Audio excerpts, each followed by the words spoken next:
What happened to the oversight? What happened to the monitoring? Apparently that didn't happen.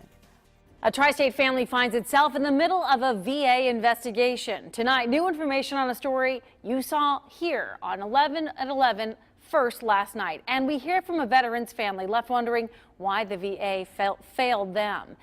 Calvin Coleman Jr. died back in March. Now Middletown police say his home health worker falsified records, saying he visited Coleman days after his death. That worker could be charged next week. Evan Millward was the first on this story last night. He's back on your side tonight with that family's plea for change. Evan? Yeah, Calvin Coleman Jr.'s family says they want the change to come from the top.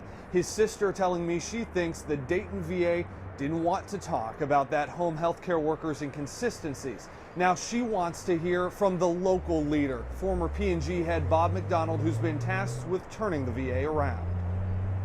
I want there to be changes so this doesn't happen to anyone else. Calvin Coleman Jr.'s family's been through a lot since the veteran died last March. His body was found here at his Middletown duplex on a Friday, but it was clear he'd been dead for days.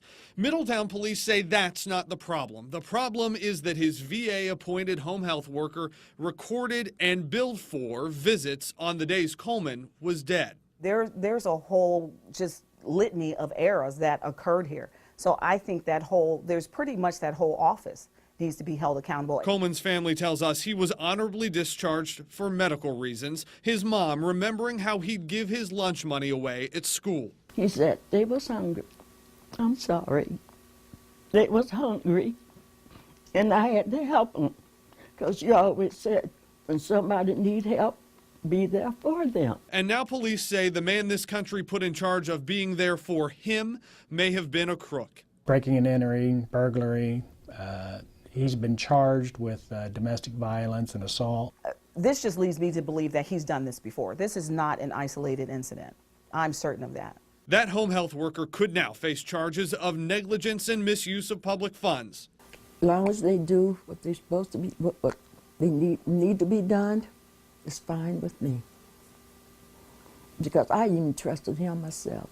This family now pleading for the man at the top, a Cincinnati connection, Bob McDonald, to step in. And you've got families right here that need to be fixed. He's got families right in his backyard. There's been no contact.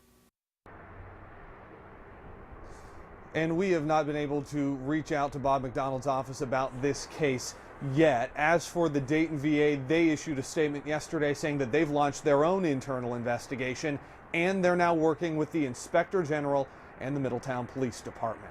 Live in Mount Adams tonight, I'm Evan Millward, 9 on your side.